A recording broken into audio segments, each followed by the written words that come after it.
Main event of the weekend, potentially I thought you said it was Northwestern Rutgers. Yeah, I lied. It's LSU against Florida State. This is one of the top games of the year. LSU, a 2.5-point favorite, over under 55.5. This game kicks off at 7:30 p.m. Eastern on ABC, following up last year's Instant Classic.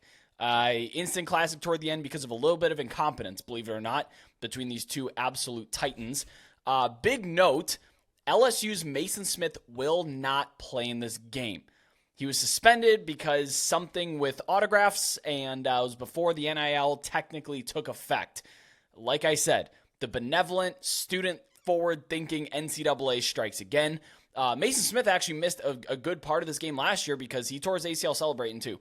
So kind of in the same position they were. Running back Armani Goodwin is also out for the Tigers. Logan Diggs should play, but he's dealing with a hamstring injury, and those things are pesky. So I wouldn't be surprised if it came back and he had to sit a drive or two out. The line has remained steady here.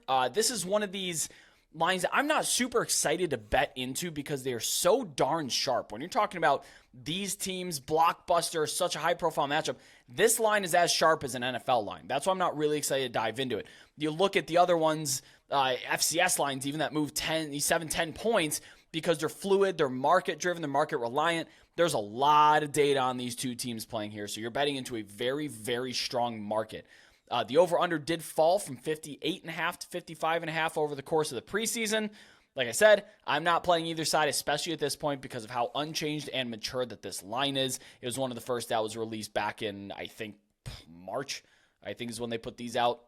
High-level matchup, high-level teams. I expect a great game again. Yep. It's my number one projected game of the entire week with a watchability score of 96.6.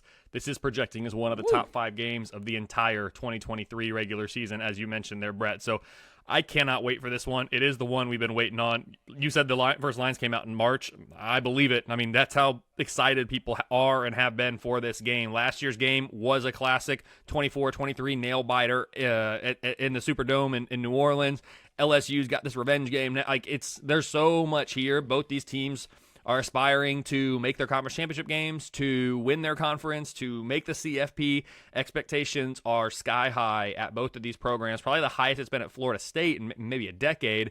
The highest it's been, at LSU in the preseason, probably in more than a decade too. People forget that 2019 team, for as great as they were and for amazing as they were, especially on offense, and the defense came along as the year went, the preseason expectation was, this would be a good team. I mean, top 10, top 15 team, but it wasn't going to be a historically great college football team, which is what they ended up being. So preseason realistic expectations for these two teams are as high as they've been for these programs in a decade plus. My numbers, I know you said the line's really, really sharp. I agree at minus 2.5. I have LSU minus 4. So I don't like being a 1.5 away, especially across a big line there, a big number there, like a 3, in a game where there's this much data and information on it. But that's what my numbers have. It's a 61% win expectancy for the Tigers. LSU's power rated number 5. Florida State's power rated number 11. They were number 10 last week. Notre Dame's great performance against Navy actually bumped the Irish up just past Florida State. So really good team, almost top 10 team, coming into the year. Close matchup on both sides of the ball, which is one of the reasons why we're so excited about it. I do give LSU, though, the slight edge in both of these. And it's a neutral site game. We got to remember that. I know it's in Orlando. That's Florida State's backyard. But Florida State's not getting, by my numbers, any home field advantage bump, even though it's possible. I don't know how the tickets were distributed for this game. It's possible that the fans there in the stadium will lean Florida State more than LSU. Possible. Most even matchup here for me is LSU's number 14 defense against Florida State's number 17 offense. I mean, that's incredibly close in the projections. On the other side of the ball, Tigers offense is number 10, going up against the Seminoles defense, which is number 19. All 4 of these units are top 20 in the country. They're both top 10 teams, right? It's the marquee matchup of the week. LSU, as I mentioned, going to have revenge on their mind following that defeat to the Noles in New Orleans last year. They're going to want to get that one back. It was in their backyard. They want to pay it back. I wrote about this game for thelines.com this week, so I go into much more in depth in that article. If you want more, go read that. We can't spend too much more on this game, but to recap, I've got LSU -4 at this neutral site game in Orlando. It's a 61% win expectancy for the Tigers. Number 1 game of week 1, top 5 game projected of the entire 2023 regular season. If you are a college football fan, we don't have to tell you, you cannot miss this game. There is really no excuse. It's a Sunday night before Labor Day. I don't care if you're on vacation with your family. I don't care if you're traveling around the world. Take it in. It's Sunday night. Take it in. There's no NFL. This is the game you need to watch, and I hope it doesn't disappoint, because when you're billed with a 96.6 watchability score, I'm expecting a lot, so I hope it doesn't disappoint. I did forget to mention that the game was in Orlando. Thanks for bringing that up. I don't know why this isn't being played on a college campus. Imagine this game in Tallahassee. Imagine this game in Baton Rouge. Come on, guys. They sit 30,000 more in these stadiums that you're putting them in. I have to get that off my chest. I don't know why they're not playing these games at home. I agree with you. It would be better that way, but when you've got two teams of this quality playing in essentially a home and home, but it's not on campus, I get it, and I wish it was. I'm not going to complain too much because we're getting this game, and it'd be easy for us not to get this game. So if the only way it's going to happen is if the administrations and the coaching staff say, sure, we'll do it, but it's got to be neutrals on both ends, I'll take that over what would Florida State be playing otherwise this week, what would LSU be playing otherwise this week. So yes, college football games on campus are the best.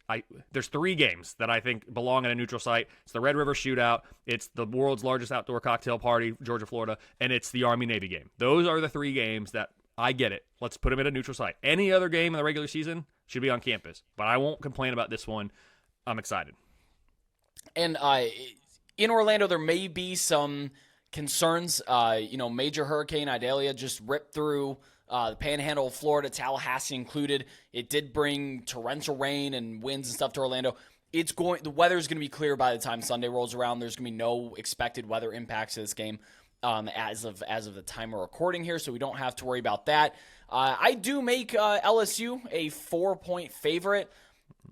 I guess I don't know why I haven't laid 2.5, because you're getting the bump of 3, which is the most major key number in college football, 17% of games, and on a 3-point margin.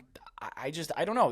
These two teams are very similar. They almost feel like the same team from different conferences. They were teams that made great steps forward last year, have a lot of promise in their future, brought in loaded transfer classes, and should have a lot of star power on both sides of the football, particularly at the wide receiver and defense.